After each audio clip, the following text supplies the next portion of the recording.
Solitaire, Chapter 5.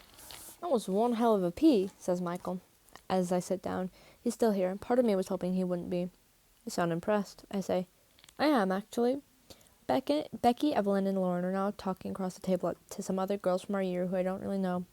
Lucas smiles briefly at me, reaches laughing and smiling, mainly at Lauren. Sorry, not straight, I ask. He blinks. Wow, this is quite a big deal to you guys. It's not a big deal. I don't even really care at all. Michael sighs. Everyone's attractive, to be honest, even if it's just something small, like some people have really beautiful hands. I don't know, I'm a little bit in love with everyone I meet. So, bisexual? Nick's bisexual, but he doesn't fancy everyone he meets. He's a bit Charlie obsessed, to be honest. Michael smiles and leans forward. You love all these words, don't you? Gay, bisexual, pansexual? No, I interrupt. Not really. Then why label people? I tilt my head. Because that's life. Without organization, we descend into chaos. Staring amusedly, he stretches back again into the chair. I can't believe I just used the word descend.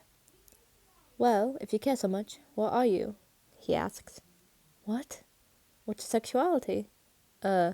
Straight?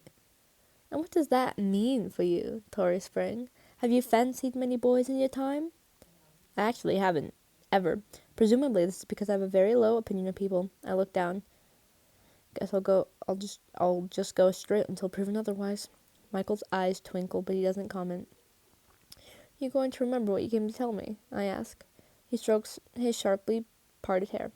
Maybe tomorrow. We'll see. Soon after that, everyone declares that they're leaving. I accidentally spent £60, so Lucas insists on giving me the extra pound, which I guess is pretty nice of him. Once we're all standing outside at the restaurant, he starts chatting earnestly with Evelyn. Most people here are heading to Lauren's house for a big sleepover thing or whatever. They're all planning to get drunk and stuff, even though it's a Tuesday. Becky explains that she didn't invite me because she knew I definitely wouldn't want to come. It's funny because it's true. And Ben Hope overhears her and gives me this kind of pitying look. Becky smiles at him. The pair are momentarily united in feeling sorry for me. I said that I'm going to walk home. Michael decides that he's coming with me, and I don't really know how to stop him, so I guess this is happening.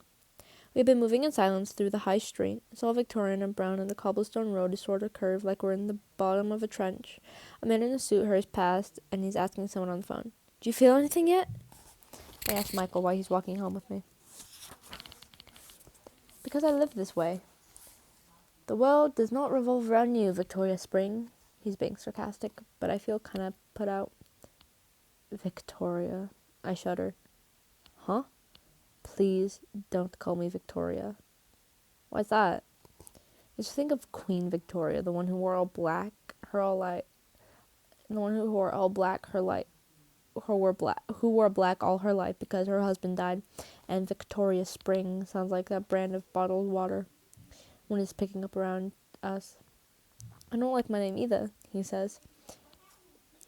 I instantly think of all the people I dislike named Michael. Michael Bublé, Michael Minclear, Michael Jackson. Michael means who resembles God, he says. And I think that if God could choose to resemble any human being. He then stops right in the street looking through the lens of his glasses, through the blue and green, through depths of expanses bleeding 1 billion incomprehensible thoughts. He wouldn't choose me. We continue to walk. Imagine if I had been given some Bible name like Abigail or Charity or, I don't know, Eve, for God's sake. I'm not exactly a believer, and it probably means that I'm going to hell, if it even exists, which, let's be honest, it probably doesn't. It doesn't bother me very much, because whatever happens in hell can't be much worse than what happens here.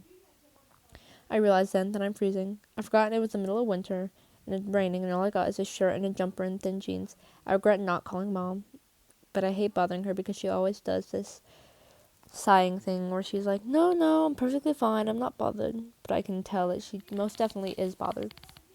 Silence and a faint smell of Indian takeaway continue all the way up the high street, and then we take a right onto the main town road where the 3-story houses are. My house is one of these. I stop when I get to my house. It's darker than the others because the street lamp closest to it is not working. This is where I live, I say and start to walk off. Wait, he says. I turn back around. Can I ask you something? Cannot resist a sarcastic moment. You just did, but please continue. Can we really not be friends? Sounds like an 8-year-old girl trying to win back her best friend after she accidentally insulted their new school shoes and got herself disinvited from their birthday party. He's only wearing a t-shirt and jeans, too. How are you not freezing? I say.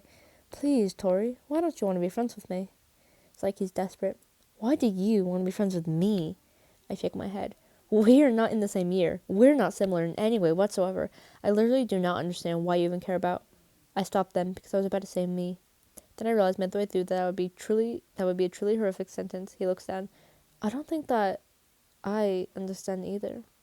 I'm just standing there, staring. You high? I ask. He shakes his head and laughs. I remember what I was going to tell you now. You know. I remember what I was going to tell you, you know. You do? I remembered it the whole time. I just don't want everyone to hear because it's not their business. Then why did you come to find me at a busy restaurant? Why did you not find me at school? For a second, he genuinely seems offended. Don't you think I've tried? He laughs again. You're like a ghost. It takes a lot of willpower to not turn around and leave. I just want to tell you that I've seen you before. Jesus Christ, you already told me that. You told me that yesterday. No, not at Higgs. I saw you when you came to look around Truum last year. It was me who took you around the school. The revelation blossoms. I remember exactly now. Michael Holden had shown me attentively around Truum when I was deciding whether to go there for sixth form. He asked me what A levels I wanted to do and whether I liked Higgs very much and whether I had any hobbies and whether I cared that much about sports.